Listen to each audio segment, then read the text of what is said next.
Hello, Paco. How are you doing? Hi Tyler, I'm good. Good, good, good. How are classes going for you? Wait, sorry. Yeah, Yeah? Huh? yeah. How are classes? All right. So far, yeah. Good, good. What are you taking again? This one, homological algebra and algebraic number theory one. Ah, Paul's class, right? Yeah, Cool. How's that going? that's fun. Nice. Yeah, it was a fun class. I took that. Yeah. I think the first fall at UGA with Paul as well. He taught it from his book. I assume he's doing the same. Yep. Cool. Yeah, that's a fun one. Nice. Very algebraic. Yeah. If I recall, didn't you say you were interested in analytic number theory? Yeah, but it's still good to know. Yeah. Yeah, cool, nice. It's good to get a experience in both of them. If you're like an analytic number theorist, you might be studying algebraic numbers, so you better know this stuff. Yeah, you're going to like it'll show up in the class number formula, for example. You're Yeah, gonna, exactly. Yeah, exactly. yeah. Yep, nice, very nice. How's homological algebra like taking that alongside this course? Does it help? It helps a lot because I would not understand a lot of things if I didn't know what Tor and X were, for example, Yeah, yep. or the complexes. We're Mm-hmm. about to do spectral sequences next week, so Oh, kind of oh, skipped wait. So over. you've covered Tor Next already? Yeah, Interesting. I don't recall reaching those top when I took homological algebra at some point.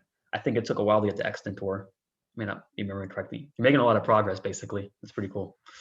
we're already doing group cohomology actually. Wow. Yeah, you guys went fast. We did not. Freddie, did we touch on group cohomology in our homological algebra course? Teensy bit, but not too much. Yeah, I think a bit at like the very end. We didn't. I Yeah. remember like being upset that we didn't cover more of it. That's what I wanted to see. Yeah. We're gonna do spectral sequences this week. Wow. Yeah. We did a lot of have you guys done like derived categories and things like that, Paco? We did derived functors, but Uh-huh. I derived think I think that categories. might be the difference Yeah. in how like Laura teaches it versus Brian. I Yeah, think Brian likes to be more computational and like explicit and all. Is that we right? we do a lot of computation. Hmm. Nice. How's it going, Hyung? Going all right. Good, good.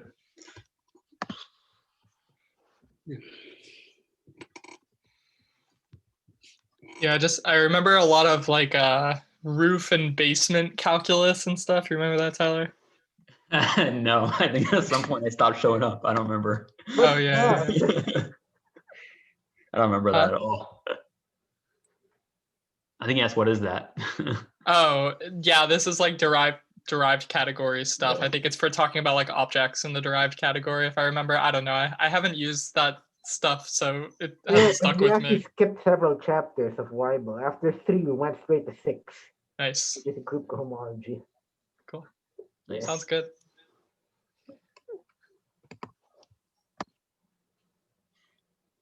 Yeah, Laura does geometric rep theory, and I think like my roommate Jack, who's Jack Wagner, her student, he's always thinking about derived this, derived that. Uh, So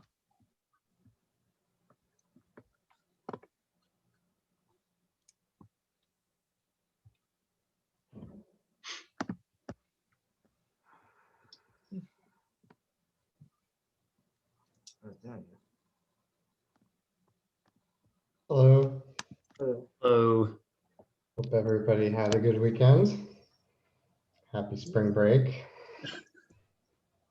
trying to work. We'll get Friday off, so that's something. All right. Any questions? Well, I think we're about halfway through the course since it's spring break. So let's try to start talking about local fields. So that's what this lecture is going to be. So this lecture is going to be basically recalling some properties of local fields that are going to be useful for our discussion of local classical theory. Okay. Yeah. I guess we did the first main piece of it in the last lecture when I computed the Brouwer group of any complete discretely valued field with perfect residue field. We're going to revisit that calculation a little bit more, or some further aspects of that calculation in the upcoming lectures. But yeah, so this lecture is supposed to be a review of local fields. Because of something comes up later about, what is it? It's about the structure of the unit group of a local field and certain subgroups of the unit group of a local field. And so I was like, why is this true? And then I realized that you could relate it to general properties of profinite groups. And I was like, well, that's part of what we're supposed to do in the course, talking about profinite groups and Galois cohomology. So without proof, here are some further results on cohomological dimension. I think these should be in Harari's book. If not, they would be in Sayre's Galois cohomology or any standard treatment of Galois cohomology. So yeah, so remember we defined for each prime p, we defined a p cohomological dimension of any profinite group. So this is just like the normal cohomological dimension for a discrete group is measuring the largest non-vanishing index for Galois cohomology. So the p means you take p primary torsion modules only, and then the cohomological dimension is the supremum over all primes p of the cohomological dimension. Then, among other things, the p cohomological dimension only depends upon the CELO p subgroup. Okay, so because of CELO theory, a finite group has a kind of primary decomposition sort of theory to it. We call that CELO theory, in a way that does exist for finite groups. Of course, it's very famous, and does not exist for arbitrary groups. But every profinite group is an inverse limit of finite groups, and so you retain a profinite CELO decomposition. Okay, so yeah, this first result says, so if you have a closed subgroup of a profinite group, then the cohomological dimension at P of the subgroup is always less than or equal to the cohomological dimension of the group. This is precisely true for discrete groups as well. We proved it.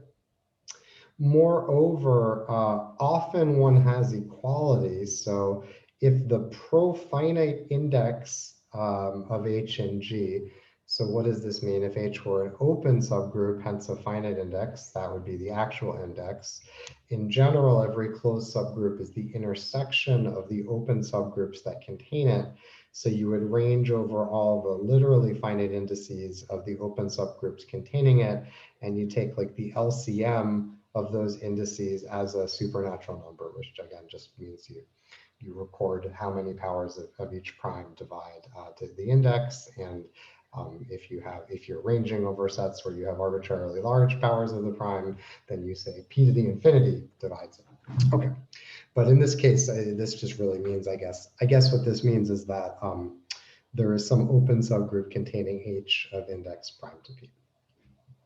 Okay, so that's one condition.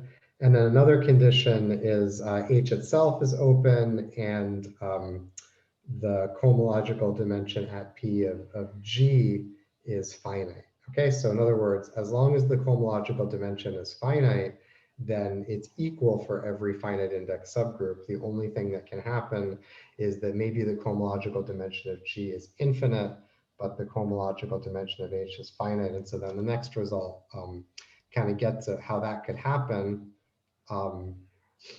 Yeah, so there's something called the virtual cohomological dimension of a profinite group. Again, you define it at any prime p, and okay, so I guess you define the virtual cohomological dimension to be the supremum of the virtual cohomological dimensions at p.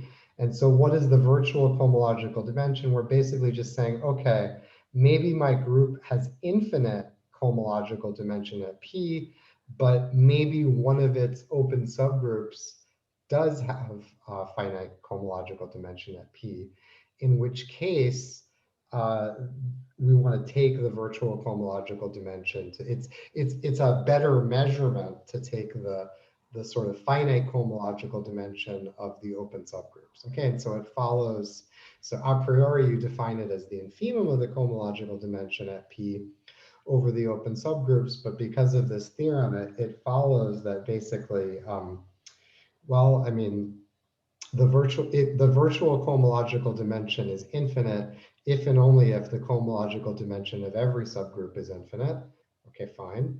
In the other case, that means that there's going to be an open subgroup of finite cohomological dimension, and then all open subgroups of finite cohomological dimension are going to have a, by these results, are going to have a common finite cohomological dimension, and that finite number is the virtual cohomological dimension of the group. Okay, so here's an exercise which is annoyingly not as easy as it should be, actually. So my exercise is, so we showed that ZP has cohomological dimension 1. That was something that we were able to do relatively easily because we know why, because we really understand the group cohomology of cyclic groups especially well, right? But now what if I just take a product of some finite number of copies of ZP? Well, you'd kind of expect that the cohomological dimension of ZP to the n should be n. In particular, we proved this, albeit in a sneaky way, that for the cohomological dimension of z to the n. We proved just as a discrete group, z to the n had cohomological dimension n. The problem is that the proof that I sketched that out in an exercise that had to do with identifying z to the n as it came from identifying the Eilenberg-MacLane space of z to the n as the n-dimensional torus. So we kind of sneakily used topology in order to do it. So where's the purely algebraic proof? So yeah, here in order to do this, I think you want to look a little, you want to crack some textbook and look a little bit more at the Husscheldt-Serre spectral sequence that is associated to a group extension, and you will get that result. Anyway, so that's a basic result, that the cohomological dimension of ZP to the n is equal to n, and of course ZP to the n is equal to its own P-CeLO subgroup, otherwise put it's a pro-P group, right? Every finite quotient is a finite P group, and so the cohomological dimension at P is equal to n, and the cohomological dimension at any other prime is 0. Right. So here's a much more exciting theorem of Serre, which again should be in its Galois cohomology, among other places. I don't think this is in Harari, but I could be wrong. So if you have a finite group and it has no element of order P, then every open subgroup of G has the same cohomological P dimension as the cohomological dimension of G. So what is this saying? This is saying, suppose your group has finite cohomological dimension, has infinite cohomological dimension, but finite virtual cohomological dimension at P. How does that happen? It turns out it's the presence of finite elements of finite order in the group that make that happen, okay?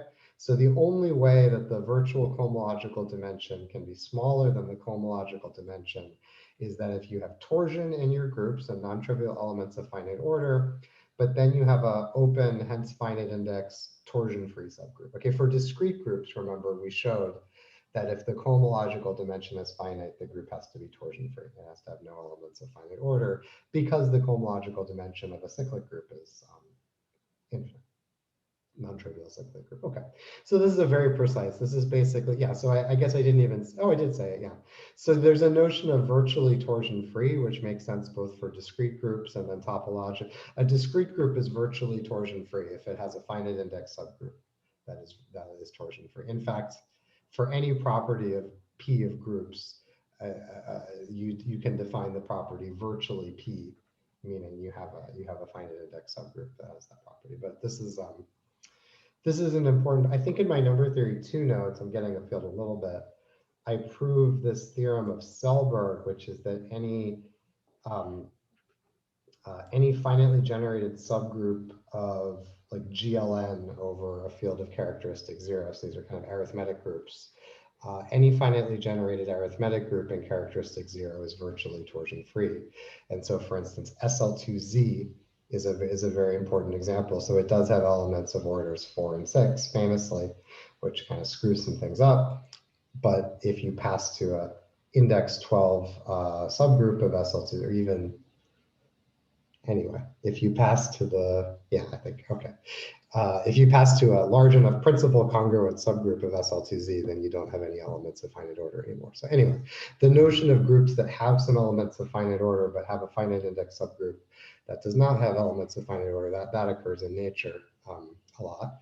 And so, yeah, so if your group is virtually torsion free, then the virtual cohomological dimension is equal to the cohomological dimension for any torsion free open subgroup. Okay, why do I bring this up? Because I want to talk about kind of commutative topologically finitely generated profinite groups. This is going to come up later in the lecture. So first of all, this is literally just CELO theory passed to the inverse limit. So any finite commutative group is of course the direct product of its CELO P subgroups. You don't even need to develop CELO theory for that, although you could use it. In general, a finite group is the direct product of its CELO P subgroups if and only if it's nilpotent, which is something a little bit fancier, but any commutative group. Please move the page up. Okay, you can just say it. I mean, all right, okay. I mean, that's okay. I mean, I was all right. Whatever you want. So still covering it, but yeah, okay. Yeah, so this really is just passing to the limit on CELO theory. So certainly every commutative profinite group, well, we saw this last time. There was this long pause where I wanted someone to say that Z hat is the product over all P of ZP, right? So that's an example of that. Any commutative profinite group is canonically uniquely the direct product of its CELO P subgroups. So that's if you're trying to understand, like, what's the structure theory of topologically finitely generated commutative profinite groups? Okay, that's what I'm going for. So step one, you decompose it into the product of its CELO P subgroups, okay, which are both subgroups and quotients. So they'll be topologically finitely generated and commutative as well. And so what is the structure of a topologically finitely generated commutative pro P group? So here's the exercise. So suppose you have a topologically finitely generated commutative pro P group. So what you want to show is that the torsion subgroup is finite, and then it will be isomorphic to some number of copies of ZP direct sum this finite group, which is the torsion subgroup. Okay, and then what does this have to do with what was coming on the rest of the page?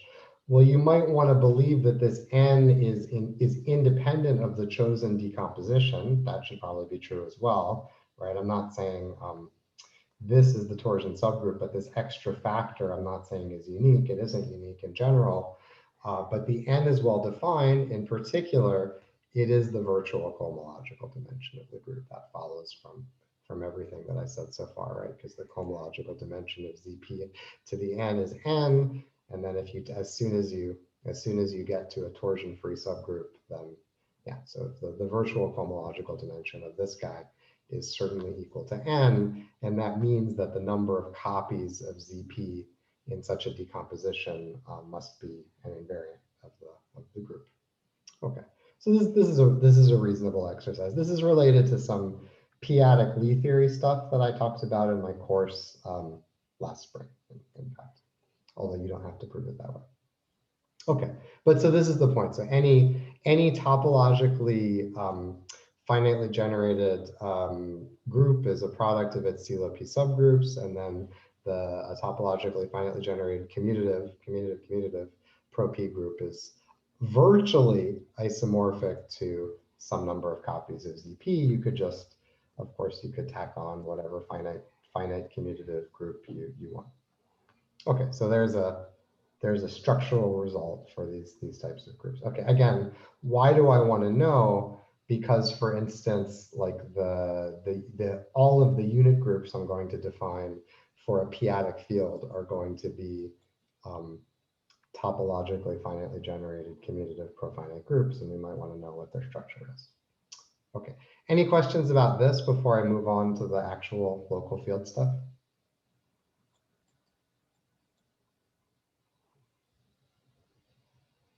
Okay, so that's a good exercise. I guess the one step you could combine these two and say, how does the topological finite generation property sort of propagate? So like if the CeLO P subgroup is topologically finitely generated, for all P, does that imply that the entire group is topologically finitely generated? Probably not, I think. So maybe there's some, there's a meta exercise there about, how you can, how does the finite generation property propagate? Okay, so now I'm going to go to, so this is mostly just a review of local fields. There was a prior course, most usually taught by me, I guess. So I can't even remember. It was a few years ago. I taught this number theory 2 course on valuation theory, local fields, and ADELs. And in fact, we're going to use valuation theory, local fields, and ADELs in our discussion of class field theory. So the term local field means various things to various people. This is a pretty standard definition of local field. So a local field would be a field that is complete with respect to a non-trivial discrete valuation, so a valuation with value group Z, and that has finite residue field. Okay, so that's a definition of a local field. Now we recall some stuff. So whenever you have a discretely valued field, you can assign a non-Archimedean norm on the field by choosing your favorite real number that's greater than 1. Take 2, unless you're trying to do some fancy normalization across several different valuations, and then you just exponentiate minus the valuation. Okay, that gives you that norm is an ultrametric where not only is x plus y, not only is the norm of x plus y less than or equal to the sum of the norms of x and y, it's less than or equal to the maximum. Okay, so that defines a ultrametric topology. In particular, any ultrametric space is totally disconnected. Okay, and so let's just recall. So suppose I have a discretely valued field where the value group is actually Z. So what are some equivalent conditions? The field is locally compact. Again, and I just gave you a metric. The metric induces a topology, so it's locally compact in that topology. That's equivalent to the valuation ring, so namely all the elements of negative valuation together with 0, which has infinite valuation. That gives you the valuation ring. The local compactness of K is equivalent to the compactness of the valuation ring. That's okay. I also said that any ultrametric space is totally disconnected, and so therefore the valuation ring being a subspace of a totally disconnected space is certainly totally disconnected, and everything inside is Hausdorff. And so evidently R is compact if and only if it's compact and totally disconnected, and therefore profinite. Okay, so there's kind of a couple profinite groups going on in local class field theory. The valuation ring of the local field is a profinite ring, okay, an inverse limit of finite rings, and then its unit group coming up soon is going to be a profinite group. So those are some profinite groups. On the other hand, you have the Galois group of the field, which is a profinite group. I mean, this profinite ring is, of course, as an additive group, is a commutative profinite group, and the absolute Galois group, as I will remind you shortly, is a non-commutative group. But class field theory is looking at the commutative quotient of the group, so it's interesting. I mean, the fact that there's like this second family of profinite groups coming into play for local class field theory is certainly significant. Okay. Another equivalent condition is that it's complete. Okay, so just in the sense of completeness of metric spaces, Cauchy sequences converge, and its residue field is finite.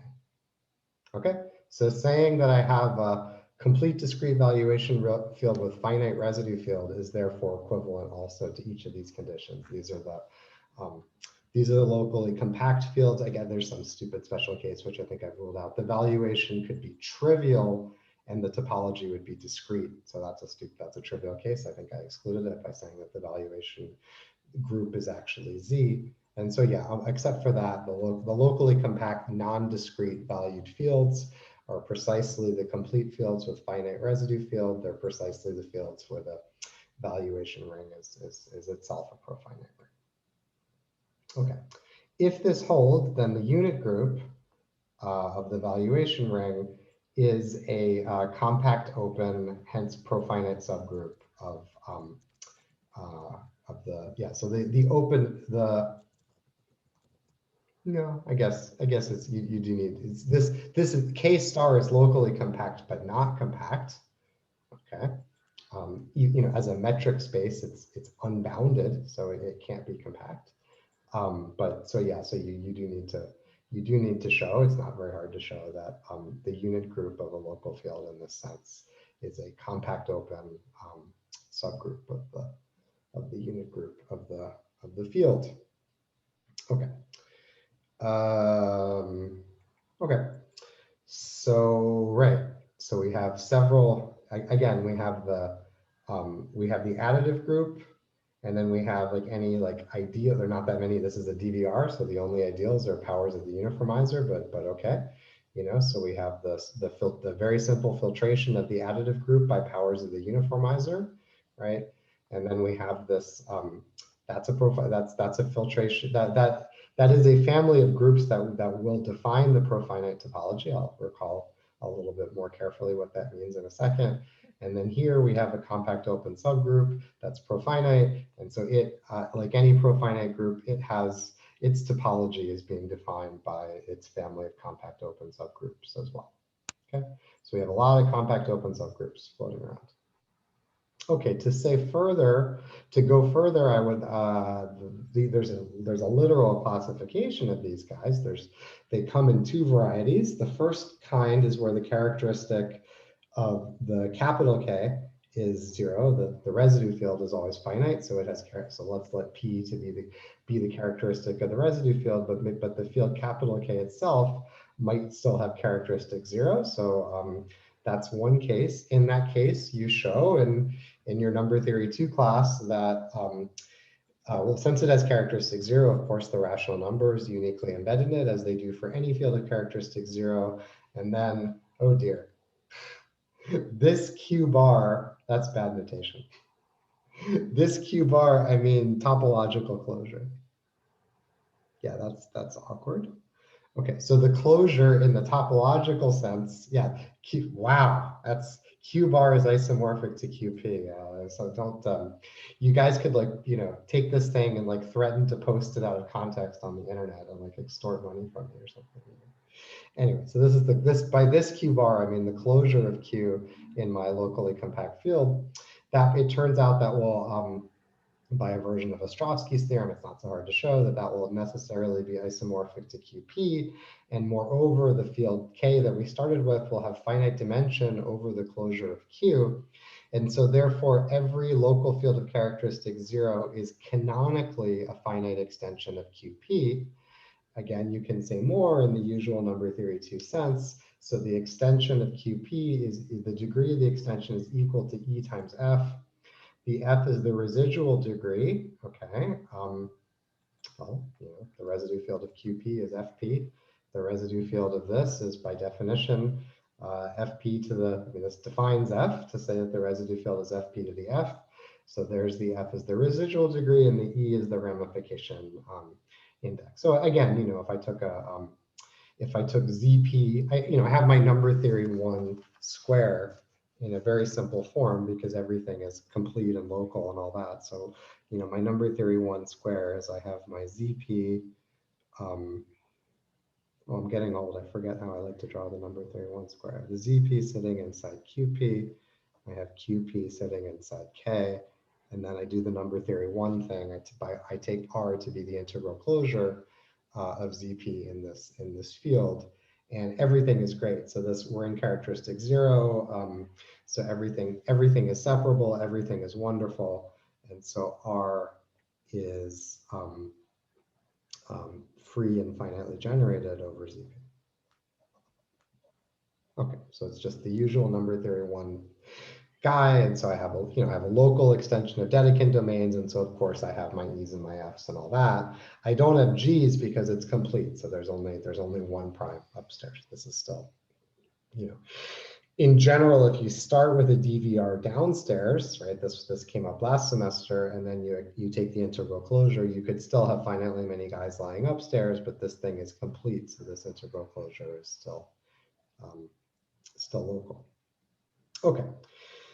So right, so every locally compact field of characteristic 0 is canonically a degree E times F field extension of the p-adic numbers. Okay. So you would call this, I mean, this F might call the absolute residual degree, and this E, which again, I mean, you know, it's the E in you know, number theory 1, or if you want to say it in terms of the valuations, it is the valuation of P. Okay. Note that we chose the discrete valuation on K to be Z valued. Okay. All right, so K is canonically a finite dimensional vector space over QP, and then you can go the other way. So if I took a finite degree field extension of QP, I can define a valuation up to the normalization. There's a unique way of doing it, namely you define the basically, I'm trying to define an upstairs valuation, and I do that just by pushing my element downstairs and applying the downstairs valuation. What is the appropriate way to push downstairs? It's just by the norm map of the field extension. Okay, and so again, this is really a review. This, if you have a finite extension of any complete discretely valued field, there's a unique extension of the valuation up to equivalence, which really just means scaling. And this is one way to do it. Okay, and then after you do that, there's the question of like, how do you want to normalize, right? And so again, we want our normalization so that in general, you have two choices. You could normalize the upstairs valuation so that it restricts to the downstairs valuation, or you could normalize the upstairs valuation so that it's Z valued, okay? And if the extension is unramified, you can do both of those things at once. And if it isn't, you can't. You have to choose one or the other. Each one has its merits. It's not a big deal either way. We're going to choose, you see that we did choose our normalization. You see up here, the value group was always Z. Okay, and so therefore, if you check the normalization to do that is you take the norm followed by the p-adic valuation downstairs, and you divide by the residual degree. So a little exercise that this gives you. If you do the valuation this way, then the value group is no bigger and no smaller than the integers. And then it may or may not restrict, if you restrict down to QP, you get a multiple of the p-adic valuation, but that multiple in general will be the ramification index. Okay, so just, you know, just kind of every time I think about this, I just have to do it to make sure that the normalization comes out correct.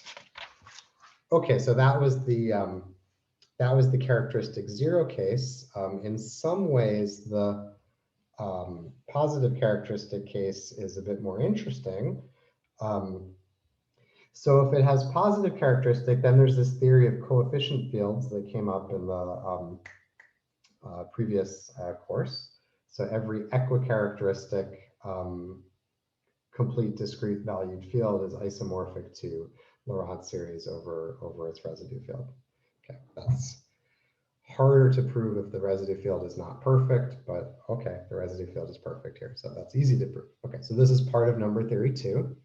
You show that if the field also has characteristic P, then it is non-canonically isomorphic to the Laurent series field over the residue field. But here I said non-canonically, whereas in the other case, you were canonically an extension of a certain specific finite degree over QP. Just like every number field comes with a degree over Q, every p-adic field comes with a degree over QP. That's not happening here. Right, what's happening in particular, why is this not happening? In particular, because you have things like this.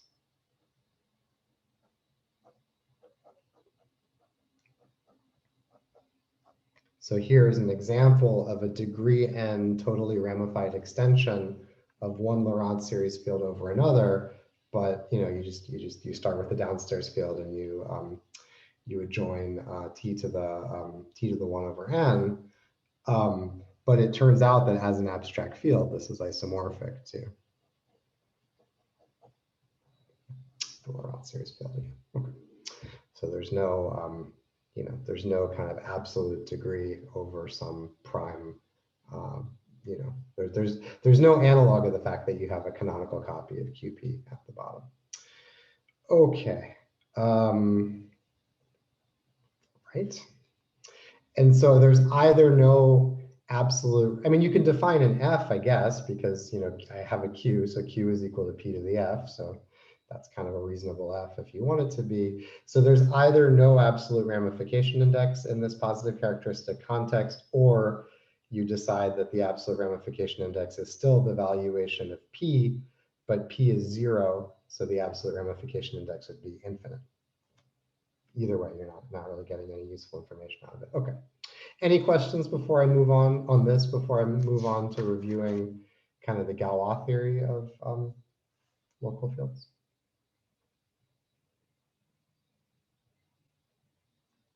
All right, it seems like we're gonna go on. Again, if you haven't seen this before, you should take a number theory 2 course. You'll do all this stuff. Okay. So here's the structure theory. There's a kind of I'm looking at the absolute Galois group of the local field. So that's the Galois group of the separable closure over K. Again, in characteristic 0, I can take the algebraic closure. In positive characteristic, these fields are absolutely not perfect. T to the 1 over P is going to be a inseparable extension. And so in characteristic P, I do mean the separable closure. Okay, so as we kind of reviewed last time, the most pleasant layer is the maximal unramified extension. Okay, so an extension is a finite extension is unramified. Indeed, if in this context, indeed, if and only if its ramification index is 1. And so unramified extensions correspond bijectively to extensions of the residue field. Well, the residue field is a finite field, so we know that the absolute Galois group of a finite field is Z hat with a canonical topological generator, the Q power Frobenius. And so there's a map from just reduction modulo the maximal ideal, gives you an isomorphism from the Galois group of the maximal and ramified extension of K over K down to the absolute Galois group of the finite field. And so as we already used, therefore this Galois group is Z hat. And then what about K unram? It's not a local field, by the way, because this was an infinite degree algebraic extension. So it's a discretely valued field, but it's not complete. Okay, that's kind of harmless that it's not complete for most purposes, but just so we're clear. Okay, but then we're doing the Galois theory. And so we're trying to do the rest of this. Okay, we're trying to figure out what the I realize now there's a second thing that I could this piece of the group there's a splitting here, and so the entire Galois group is isomorphic to a semi-direct product of this group and a group isomorphic to this group, but I guess I didn't recall that part, so fine. So what about the Galois group of K sep down to K on RAM, right? There's another easy piece, which is the maximal tamely ramified extension. So what does that mean? It means that the ramification indices are prime to P, the residual characteristic, and that's surprisingly easy. Again, I'm just reviewing it, but it turns out that all of these extensions are just obtained by taking nth roots of uniformizers where n is prime to P, and you work it out and you find that this extension over the maximal and ramified extension is a procyclic group. In fact, it's isomorphic. It's isomorphic to Z hat divided by ZP is the way to say it. Okay, so you can't have a pro P extension here because that's the tameness condition that you're assuming. You're assuming that you do not have any P power ramification. Okay, so that's the tamely ramified extension. The inertia group is this whole thing. So by definition, it's the kernel of, it's the automorphism group of K sep over K on RAM, but again, there's a natural surjective homomorphism, reduction modulo the maximal ideal, defined by automorphisms you take an automorphism and you reduce it modulo the maximal ideal. And so the inertia group is the kernel of this map. So these are the automorphisms that act trivially modulo the maximal ideal. Okay. Or in other words, they're the automorphism sigma, so that the valuation of sigma x minus x is always positive. Okay. So that's the inertia group. And then, so what am I telling you? Really what I'm telling you is that for all L different from P, the CELO L subgroup of the inertia group is ZL.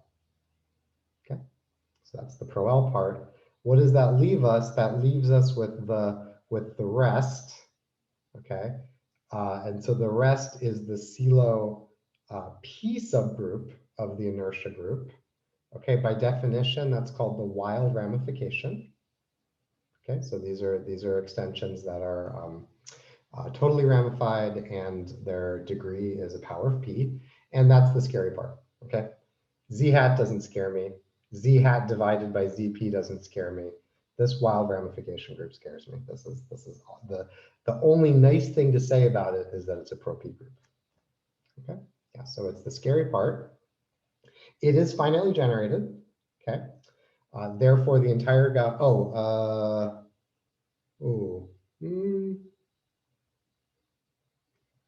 it is finitely generated when the characteristic of k is equal to 0. I think I forgot for a second that I was talking about general case. Yeah, so in the case of a p-adic field, the pro-p part is finitely generated. It is, I believe it is not finitely generated in the other case. At least I have to think about it. Yes, it is not finitely generated in the other case. And so it turns out it wasn't that long ago. I didn't look it up, but I want to say maybe like 30 years ago or something, people actually did come up with explicit generators and relations for this group. So in other words, there's some group that, like, you take a free group and you mod out by a certain group of relations, and then you take the pro-p completion of it. And so there is a finitistic description of both this inertia group, and then there's also a finitistic description of the, there is an explicit description of the absolute Galois group of any p-adic field as the profinite completion of a explicit quotient of a finitely generated free group. Again, that is not so directly helpful in my experience. It might be, every once in a while it's helpful to actually have the generators and relations, but it seems not to be most of the time. What do we see from this? We do see that the absolute Galois group is pro-solvable. Again, pro-solvable is just, it means for a finite group to be solvable. In particular, its Jordan-Holder factors are all commutative, right? And so a pro-solvable group is really just an inverse limit of solvable groups. Okay, so in other words, a group is pro-solvable, profinite group is pro-solvable if and only if no quotient by an open subgroup is a non-commutative finite simple group. Again, that's a characterization of pro-solvable. And again, an extension of pro-solvable groups is pro-solvable, just like an extension of solvable groups is pro-solvable. So it's not as scary as group theoretically. It's not that bad. On the other hand, it's definitely not commutative. So nothing that I told you. If I wanted to go for a little farther in my local fields notes, so here, this group, the k tamely ramified over k, right? So this is an extension of z hat by this group. It turns out to be a split extension. It's a semi-direct product, and you can say exactly what semi-direct product it is. I do that in my notes, and it is not, it's a semi-direct product, but it's not a product, and so therefore even this quotient of the group is not commutative, and then this IP is like for sure not commutative. Okay, so there's some nice pieces of the group, but the entire group is put together by these three pieces. It is not commutative. It is pro-solvable. That's pretty much what we can say.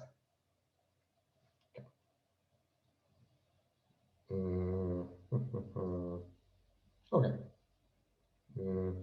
I don't,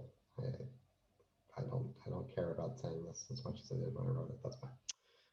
Okay, so now I want to talk about some subgroups here, some kind of multiplicative subgroups, I guess.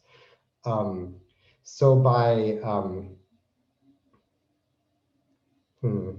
looks like I can't decide. Yeah, I can't really decide. Like if I ever write U, I mean the unit group of the valuation ring. I may just end up writing the unit group of the valuation ring. One thing you can do. Okay, so the as I said though, the unit group of the valuation ring is a profinite commutative group. So I could consider the subgroup of nth powers for any n greater than or equal to 2. We do that in number theory 2. And so again, it works out better if it's a p-adic field. So it turns out if it's a p-adic field, then the subgroup of nth powers is always open. Okay, in particular, that means it has finite index.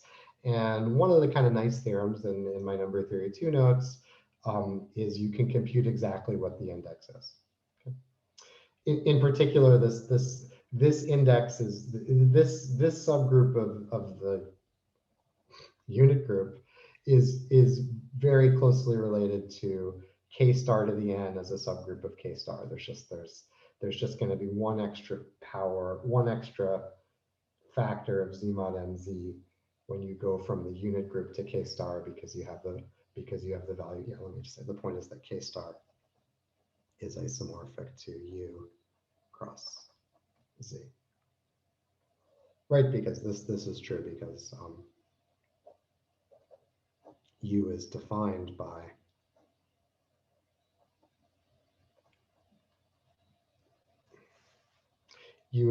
by this short exact sequence, right? The valuation is a homomorphism from k star surjectively onto z. The unit group almost by definition anyway is the kernel. They're the ones at valuation 0, and z is this is a short exact sequence in the category of z modules. Z is a free, hence projective z module. So a splitting is obtained just by choosing a uniformizing element, and so yeah, you get the k star is isomorphic to u cross z. So if you're trying to do like the Kummer theory of local fields, you might be interested in understanding k star modulo k star to the n. Right. So this is helpful if you're trying to. As we talked about before, this is going to be isomorphic to h1 k mu n. Okay. So sorry. Having trouble keeping it all on the screen at the same time. Anyway, so it's natural to want to study the group of nth power classes in the field, and so the study of that is almost immediately reduced to the study of the nth power classes in the unit group, and it turns out that you can say exactly what the index is in terms of the size of the residue field, the valuation of n, and the number of roots of unity. Okay, so this was whatever. It's a standard, you can find this in Lang's algebraic number theory as well. Okay, moreover, these, as for any finitely generated commutative group, I think this was an exercise even in the list of exercises. Basically, for any finitely generated commutative profinite group, topologically finitely generated, taking the subgroup of nth powers gives you a cofinal system of all the open subgroups. So that was fancy. What do I mean? I mean any open subgroup contains the subgroup of nth powers for some n, and the subgroup of nth powers is always going to be an open subgroup. Okay. What does that mean? That means that, well, whenever you have a cofinal system of open subgroups of a profinite group, that system is defining the topology. A neighborhood base for the topology is going to be given by any cofinal system of open subgroups. And so in particular, that means that U is isomorphic to the inverse limit of the inverse limit of the U mod UN. Okay.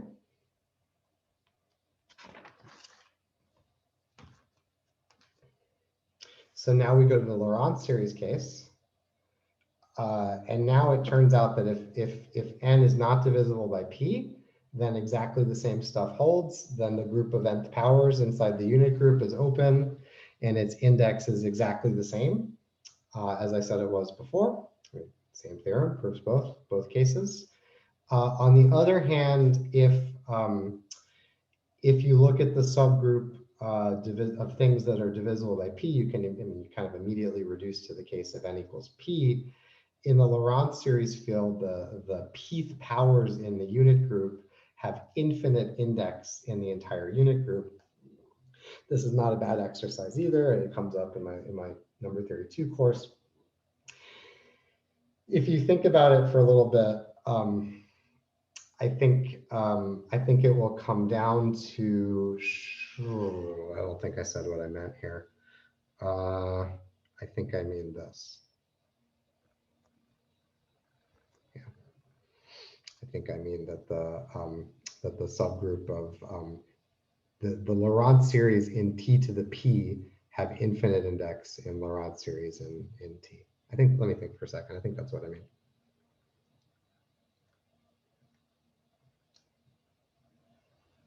Yeah, that's what I mean. Okay. All right. Okay, so yeah, so it turns out that when n is divisible by p, the subgroup of nth powers is not open in the unit group. And I'm asking you as a question or as an exercise, is it closed? Okay, so things work the same in Laurent series as they do for p-adic fields, kind of as long as you stay away from p. But for a lot of things, if you in the Laurent series field case and you have some parameter and you allow your parameter to be divisible by p, like really watch out. It might not work the same. Okay. So now I move on to another family of unit groups that are called the higher unit groups. So again, as I was alluding to before, there's R is a profinite ring with a pretty simple structure. We have all the powers of the maximal ideal, right? These are principal, just generated by pi to the n. And so I have a quotient map from R down to R mod m to the n. It's kind of easy, it's immediate to see that the R modulo m to the n is going to be a finite ring of order q to the n. As for any homomorphism of rings, it induces a homomorphism on unit groups. Just because you have a surjective homomorphism of commutative rings does not mean that the induced homomorphism on unit groups is surjective. Try it even on the homomorphism from Z to Z mod P is a surjective homomorphism on rings, but the unit group of Z has size 2. The unit group of Z mod P has size P minus 1. So, okay, probably not surjective. On the other hand, I'm quoting a commutative algebra result. If the ring R, for instance, is semi-local, has finitely many maximal ideals, then you take any quotient map and the induced map on unit groups is going to be surjective. This ring R is a DVR, so it's a local ring. Okay, so you have this surjective map on the unit groups, okay? And so, yeah, so you can define these so-called higher unit groups via the kernel of this Rn cross. Okay, so what are these guys? These are elements, these are units in R that are 1 modulo m to the n. Okay, so it's really just 1 plus m to the n. Okay, so this is a subgroup of the unit group. These are again, these are called the higher unit groups usually. Right. And so this, in all cases, even in Laurent series and positive characteristic, this definitely is an open. I mean, again, these are, if you just think about it, topologically, this is a continuous homomorphism to a finite discrete space. And so sure, the kernel is going to be, an open subgroup. Okay. So, so now I have a family of open subgroups. It's a pretty benign exercise to compute the unit group of this finite ring. The entire ring has size q to the n. The maximal ideal has size q to the n minus 1. And therefore, the size of the unit group, it's a local ring. So the size of the unit group is everything that's in the ring that is not in the maximal ideal. And that's q to the n minus q to the n minus 1. Okay.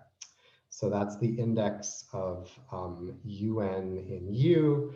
And once again, I claim that these UNs are cofinal in all the open subgroups of the unit group. Okay, so they give a neighborhood base for the topology. And so the unit group is complete with respect to the topology defined by this family of groups. This I used in the thing I was doing with the Brouwer group last time. Okay. Some of these things are true more generally than if the residue field is finite, by the way, but I'm digging into the case where the residue field is finite. Okay. Again, as we also used last time, you see right away, in fact, that, well, U mod U1 is isomorphic to our unit group of R mod M. So of course it is. That one was obvious. A little less obvious, but standard. We also used this last time. Is that so? The first quotient is isomorphic to the multiplicative group of the residue field. Each higher successive quotient is isomorphic to the additive group of the residue field. At least you can see that I said the cardinality was q minus 1 times q to the n. So you saw the q minus 1. So they have the right cardinality for that to be the case, right? They couldn't be isomorphic to the, whatever this is, it has index q. So it couldn't be the multiplicative group. It turns out that it's the additive group. Okay, keep going. So if K is p-adic, oh, here's the exciting part. If K is p-adic, then there's this map, the p-adic logarithm. Okay, so this is done in my local fields notes. It's left as an exercise. This would also be a great exercise if anybody wants to do it, but you really do just mess with the logarithm and the exponential function defined as formal power series, and then you investigate how well they converge p-adically. That's the exercise. It's a little bit of a miracle, but it's a durable miracle. In many parts of mathematics, you use this p-adic logarithm. So yeah, so in the p-adic case, it turns out that for all sufficiently large n, there's a specific map that gives you an isomorphism from the nth unit group to the nth power of the maximal ideal. Okay, what does this mean in terms of topological? I mean, this is an isomorphism of commutative profinite groups. What is the structure of m to the n? Well, m to the n is just pi to the n. So okay, divide by pi to the n. It's isomorphic to just the additive group of R. As I said already, R is finite and free over ZP of dimension EF. So the additive group of R is isomorphic to a certain number of copies of ZP. Okay. So that tells me the structure for sufficiently large n, all of the unit groups are isomorphic to the same guy, ZP to the EF. Let's see. So if I take any open subgroup, it contains UN for sufficiently large n. That's what I was saying before about the UNs being cofinal and for the profinite topology on the unit group. What did we learn from doing this? We learned that any subgroup, any open subgroup of the unit group of a p-adic field is a topologically finitely generated commutative group that has, I mean, okay, if you have a open finite index subgroup that is topologically finitely generated, then you yourself are topologically finitely generated. Okay, so V is a topologically finitely generated commutative group that has an open pro-P subgroup. Okay, and so now we switch back to this. Now you see why I was talking about this profinite group theory at the beginning. So for any open subgroup of the unit group, it is going to be virtually isomorphic to this certain fixed power of ZP. Okay, and in particular, going back to the structure theory that I claimed, any open subgroup of the unit group of a p-adic field is going to be isomorphic to a finite group, which is just its torsion subgroup. which of course is going to be a subgroup of the finite group of all roots of unity in the p-adic field. So there may not be that many. And then this other guy, which is fixed. Okay. And so an exercise here is to show that the first unit group is well, basically what's the torsion subgroup is isomorphic to ZP to the EF cross F, where F is a finite cyclic P group. Okay, so that's an exercise. Yeah, I'm about to start talking about Laurent series fields, so maybe I should stop and take a breath here. So this is why the structure theory was coming in. You can see therefore that the virtual cohomological dimension of any open subgroup of the unit group or any open subgroup thereof is going to be E times F. That's where that was coming in. But again, the p-adic logarithm is kicking in here and giving us a really nice structure theory for these unit groups. As long as you pass to it's just a little bit of torsion, which you could eliminate by passing to a higher unit group, and then the rest is isomorphic to a certain number of copies of ZP. Okay, that's useful. That's really useful because, by the way, class field theory is telling us. I mean, maybe I should throw something out to make it exciting. Class field theory is local class field theory is telling us that the the Galois group of the maximal abelian extension of a local field is going to be isomorphic to the profinite completion of the multiplicative group of the field itself. Therefore, it'll be isomorphic to Z hat cross the unit group. And so the structure of the unit group will be telling us most of what we want about the structure of the maximal abelian extension. Okay, so once we know class field theory, you're going to look back with great interest. This will actually be telling us a lot about what the structure of the maximal abelian extension. Okay. All right. Okay. So what about the Laurent series field case? Yeah, so here I'm just gonna, there's like a long exercise at the end of the appropriate chapter, maybe it's chapter 7, first chapter in part 2 of Harari, which develops this. And then it turned out that I wrote a paper with my former student, Alan Lacey, where I needed structure of compact commutative chaotic Lie groups. I definitely lectured out of this paper in my course from last spring. So you could do it that way.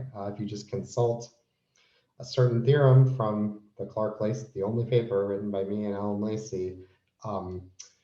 If I take any open subgroup of the unit group, then it is going to be a compact commutative k-analytic Lie group. It's definitely compact and commutative, and trust me that it's a k-analytic Lie group, whatever that means. The p torsion is trivial. That is not a profound statement.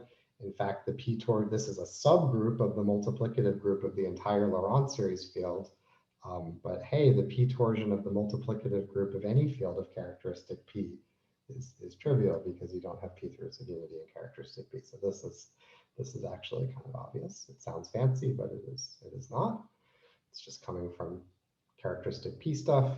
And so then I have a structure theorem. And so any such group is going to be isomorphic to, this is surprising, a countably infinite number of copies of ZP. So this is still a profinite group, okay? Not topologically finitely generated. That's the takeaway here. All in characteristic 0, all of the open subgroups of the unit group were topologically finitely generated. These are not. These are topologically infinitely generated. Okay. You still have a structure theory, was worked out in my paper. Other people have worked it out as well in various ways.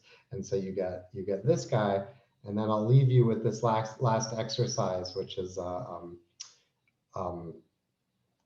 again is Harari has his own take on it. So just as before, the exercise was where? Here. that the structure, wow, I really can't decide whether I want my indices to be raised or lowered on my higher unit group. Sorry about that. I think I want them to be lowered.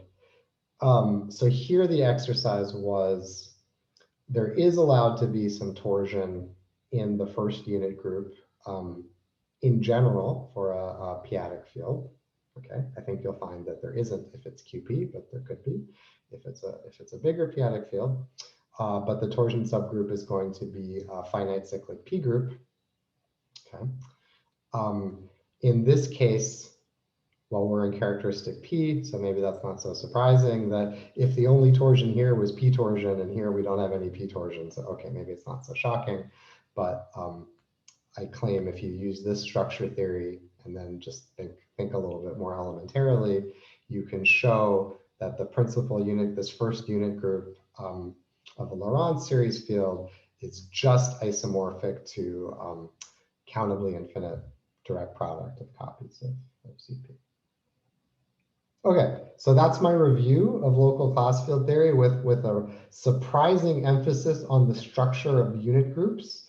And again, why do we care so much about the structure of unit groups? Because of local class field theory, which is telling us that they're closely related to the abelian Galois group. And, but again, there's the final kind of moral here is that they start out sounding very similar to each other, but when you probe finely enough, and eventually you probe finely enough to care about the P parts of everything, then the P part in the Laurent series field case does behave quite differently from the P part in the p-adic case. Okay, so that's it for today. Thanks for listening. In the next lecture, I think we're going to go back and study the Brouwer group of a p-adic field more carefully. Okay, so see ya.